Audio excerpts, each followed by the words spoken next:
اللہ الرحمن الرحیم۔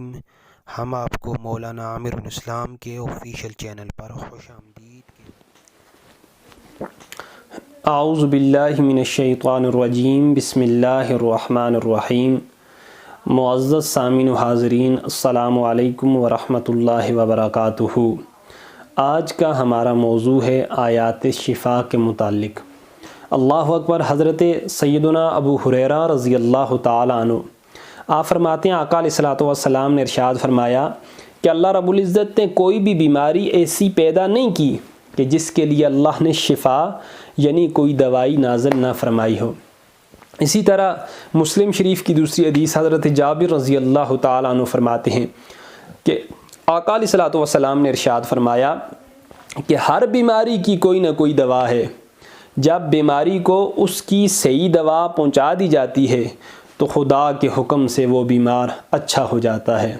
ہمارا یہ عقیدہ ہے کہ قرآن مجید فرقان حمید اللہ نے اس کو ہر بیماری کی شفا کے لیے اس میں ایسی آیات رکھی ہیں، ایسی خیر و برکات رکھی ہیں کہ کوئی مرد مومن اگر صدق نیت کے ساتھ ان آیات کی تلاوت کرے تو اللہ اس کی جسمانی اور روحانی بیماریوں کو دور فرما دیتے ہیں۔ تو قرآن مجید کی 6 آیات ہیں جو نہایت ہی مشہور و معروف ہیں۔ ان میں پہلی آیت سورہ شعراء کی آیت نمبر 80 ہے۔ اللہ رب العزت نے قرآن مجید میں ارشاد فرمایا وَإِذَا مَرِضْتُ فَهُوَ يَشْفِينِ۔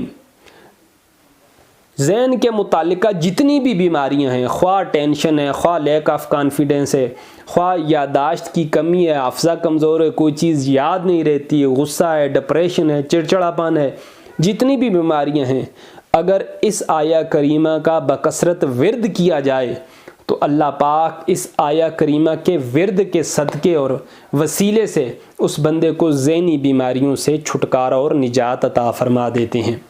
دوسری آیت ہے سورہ فاصلات کی آیت نمبر 44۔ اللہ رب العزت نے ارشاد فرمایا قُلْ هُوَ لِلَّذِينَ آمَنُوا هُدًى وَشِفَاءً۔ چہرہ اور اس کے متعلقہ گلا ہے، اسی طرح ناک ہے، زبان ہے، کان ہے، یہ جتنی بھی بیماریاں، سر کے بال وغیرہ کے مسائل ہیں، اس آیہ کریمہ کا بکثرت ذکر انشاءاللہ عز و جل اس بندے کو ان تمام بیماریوں سے چھٹکارا عطا فرما دیتا ہے۔ قرآن کریم کی تیسری آیت وہ سورہ بنی اسرائیل کی آیت نمبر 82 ہے۔ اللہ رب العزت نے ارشاد فرمایا وَنُنَزِّلُ مِنَ الْقُرْآنِ مَا هُوَ شِفَاءٌ وَرَحْمَةٌ لِّلْمُؤْمِنِينَ۔ اس آیہ کریمہ کا بکثرت ذکر کرنا، حرام مغز سے لے کے گردن تک، کمر کے مسائل، ریڑھ کی ہڈی کے مسائل، کولے کی ہڈی کے مسائل، فالج وغیرہ اور اس کے متعلقہ جتنے بھی امراض ہیں، اس آیہ کا بکثرت ذکر کرنا ان تمام امراض کو جڑ سے ختم کرنے کا ذریعہ اور وسیلہ ہے۔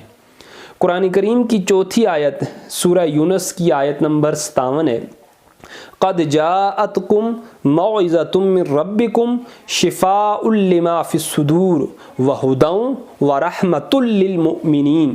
اس آیہ کریمہ کا بکثرت ذکر کرنا یہ دل کے جتنے بھی امراض ہیں، روحانیت کے مسئلے ہیں، اسی طرح شیطان کے جتنے بھی وسوسے ہیں، ان تمام کے لیے اس آیہ کریمہ کا ورد کرنا اللہ عز و جل ان تمام بیماریوں سے چھٹکارے کا اس بندے کے لیے اس آیت کو وسیلہ اور ذریعہ بنا دیں گے۔ اس کے علاوہ 5ویں نمبر کے اوپر قرآن مجید فرقان حمید سورہ توبہ کی آیت نمبر 14 ہے وَيُحْزِهِمْ وَيَنْصُرُكُمْ عَلَيْهِمْ وَيَشْفِ صُدُورَ قَوْمٍ مُؤْمِنِينَ وَيُذْهِبْ غَيْظَ قُلُوبِهِمْ۔ یہ پیٹ سے متعلقہ جتنے بھی مسائل ہیں، جگر کے مسائل ہیں، معدے کے مسائل ہیں، لبلبے کے مسائل ہیں، تلی کے مسائل ہیں، اسی طرح معدے میں سوجن وغیرہ ہے، گردے کا مسئلہ ہے، یہ جتنے بھی مسئلے مسائل ہیں، اس آیہ کریمہ کا ورد کرنے سے یہ سارے مسئلے مسائل اللہ رب العزت دور فرما دیں گے۔ اور آیات شفا میں سے جو 6ٹھی آیت ہے وہ آیہ کریمہ ہے سورہ نحل کی آیت نمبر 69۔ اللہ رب العزت نے ارشاد فرمایا شراب مختلف الوانہ فیہ شفاء للناس۔ اس آیہ کریمہ کا بکثرت تذکرہ کرنا، ذکر کرنا، یاد کرنا، پڑھنا یہ ہاتھوں اور پیروں کے متعلقہ جتنے بھی مسائل ہیں، اسی طرح ہاتھوں اور پیروں کی انگلیاں جو ہے مڑ جاتی ہیں، جوڑوں کے درد وغیرہ ہیں، ہاتھوں وغیرہ کی جو گریپ ہے وہ بڑھاپے کی وجہ سے جو کمزور ہو جاتی ہے، کپاہٹ طاری ہو جاتی ہے، یہ سارے مسئلے مسائل انشاءاللہ عز و جل اس آیہ کریمہ کا ورد کرنے سے دور ہو جائیں گے۔ لیکن اگر مریض اتنا کمزور ہو گیا ہے کہ وہ یہ آیات نہیں پڑھ سکتا، تو اگر کوئی نیک شخص ان آیات کو آب زمزم کا پانی شریف اگر مل جائے، اس کو مٹی کے برتن میں ڈال کے، یا آب زمزم کا پانی اگر اویلیبل نہیں بھی ہے تو مسجد کا پانی یا کوئی بھی تازہ پانی جو بھی آپ کو گھر میں میسر ہے، تو ان آیات شفا، یہ جو 6 آیات میں نے آپ کے سامنے پڑھی ہیں، اس پانی کے اوپر 41 مرتبہ دن یا رات میں کسی بھی ٹائم پہ وہ بندہ پڑھ کے پھونک مارے اور اس مریض کو اسی پانی سے جو ہے پانی پلایا جاتا رہے، تو انشاءاللہ عز و جل اگر اللہ رب العزت کو اس مریض کی تندرستی منظور ہوئی تو انشاءاللہ اس کی شفا کا کوئی نہ کوئی ذریعہ بن جائے گا۔ اللہ پاک نے قرآن میں تمام بیماریوں کا علاج رکھا ہے، صرف قرآن سے دوری کی وجہ سے آج ہم اس کے فیوضات و برکات سے محروم ہو گئے ہیں۔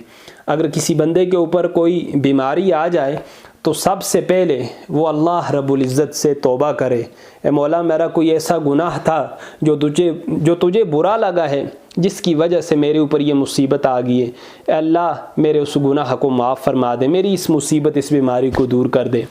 اس کے بعد دوسرے نمبر کے اوپر اس بندے کو چاہیے کہ وہ کچھ صدقہ خیرات کرے، کیونکہ صدقہ مصیبتوں کو اور بلاؤں کو ٹال دیتا ہے، دور کر دیتا ہے۔ تیسرے نمبر کے اوپر وہ کسی ڈاکٹر حکیم کے پاس یا کوئی بھی جو روحانی عمل ہے اس کے ذریعے وہ اپنا علاج کروائے، تاکہ اس کی جو بیماری اللہ پاک اس کو شفا میں تبدیل فرما دیں اور اس کی جو یہ مشکل ہے اس کو حل فرما دیں۔ تو اللہ پاک ہمیں ان آیات شفا کا کثرت سے تذکرہ کرنے کی، یاد کرنے کی، پڑھنے کی، عمل کرنے کی توفیق عطا فرمائے۔ وما علینا الا البلاغ المبین۔